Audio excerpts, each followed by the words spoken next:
What's more exclusive than Forbes 30 under 30? Or, because there's 20 categories, Forbes 600 under 30? Well, that would be Forbes frauds under 30, or those that made the list before imploding.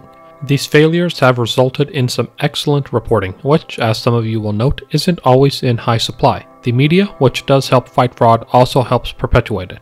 First up is Charlie Javice, who was one of Forbes 30 under 30 in 2019's finance category at age 26 for her work on Frank, which was supposed to make student loans easier and faster. She sold Frank to JP Chase for $175 million. So far so good. So what's the issue? Well, the fact that the customers weren't real. The U.S. Attorney for the Southern District of New York outlined the issue in a press release from April 4th, 2023. Javice had grossly exaggerated how many users Frank actually had. Whereas they had around 300,000, they told JP they had more than 4 million. Javice went so far as working with a data engineer to fake millions of records.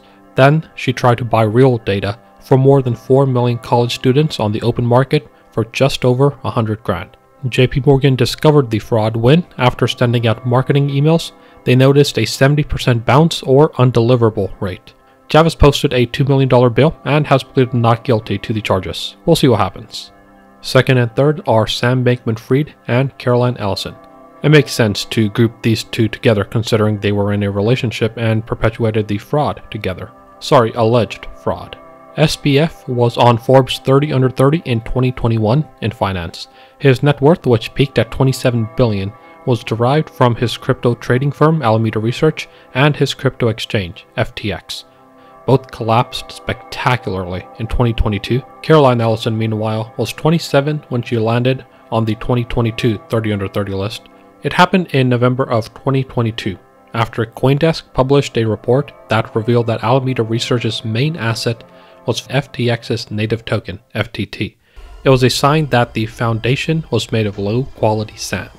A few days later, Binance sold $500 million in FTT, which led to a drop in price, which precipitated a wider sell-off and withdrawals to the tune of $5 billion in a few days.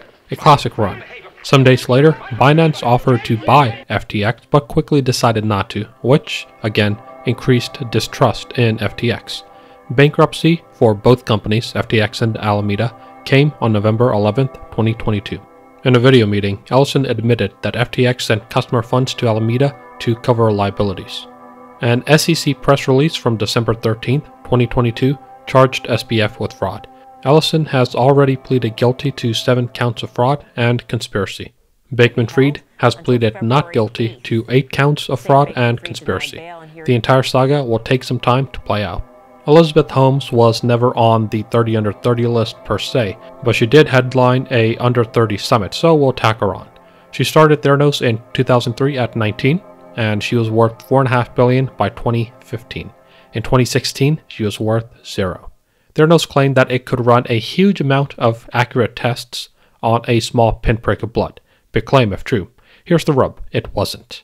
In May of 2015, biochemist Eleftherios Diamandis published Theranos Phenomenon, Promises and Fallacies, a paper where he analyzed Theranos' technology and promises, contrasted it with existing technology, and showed, quote, that most of the company's claims are exaggerated, end quote. Wall Street Journal investigative reporter John Carreyrou picked up on this and did a deep dive. When word reached Holmes of the investigation, she asked Rupert Murdoch, owner of the Journal and a Theranos investor to the tune of $125 million, to kill the investigation. To his credit, Murdoch refused.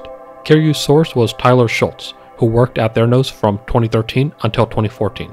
Schultz said that the company's Ellison machine, which was supposed to do the testing magic, didn't work and that the company relied on regular blood testing machines. Multiple investigations were opened, and by April 2016, the company was under SEC investigation. Theranos eventually shut down its labs after they were ordered to close them for 2 years. By 2018, the company was shut down. Close to $1 billion were invested in the company. It all went poof. As did 2 deals with Walgreens and Safeway that were valued at more than $400 million. Holmes and Sunny Balwani, her then boyfriend, were indicted on multiple counts of wire fraud and conspiracy in 2018. The trial started in August 2021 after delays for COVID and Holmes' pregnancy. In January 2022, she was found guilty of defrauding investors, but amazingly not guilty for defrauding patients. In November 2022, she was sentenced to 11 years in prison and fined $400, or $100 for each count of fraud. She appealed, but the appeal was denied and she was ordered to surrender to custody on May 30th, 2023. She and Balwani are jointly responsible for a $452 million restitution. Now, as a point of distinction, fines are paid to the government, whereas restitution is paid to the victims. The saga is at an end for now, but the most amazing thing about this all, Holmes hasn't been charged with anything related to putting patients at risk. Last but not least is Martin Shkreli. He was 29 when he made Forbes 30 under 30 for finance in 2012.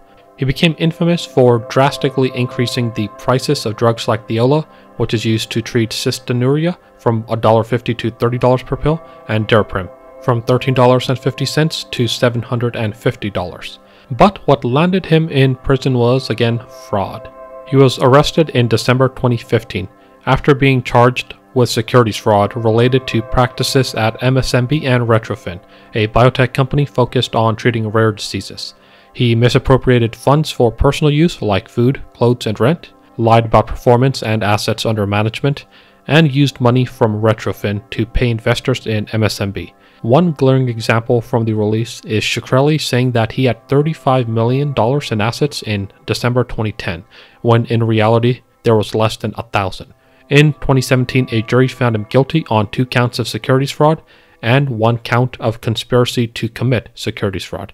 He was sentenced to 7 years and required to forfeit $7.3 million in 2018 and was released in May 2022. He did the crime, he did the time. It remains to be seen what will happen to Charlie Javice, Sam Bankman-Fried, and Caroline Ellison. The most we can hope for is for justice to be served. I've added several links for further reading and watching in the description. It makes for a fascinating deep dive.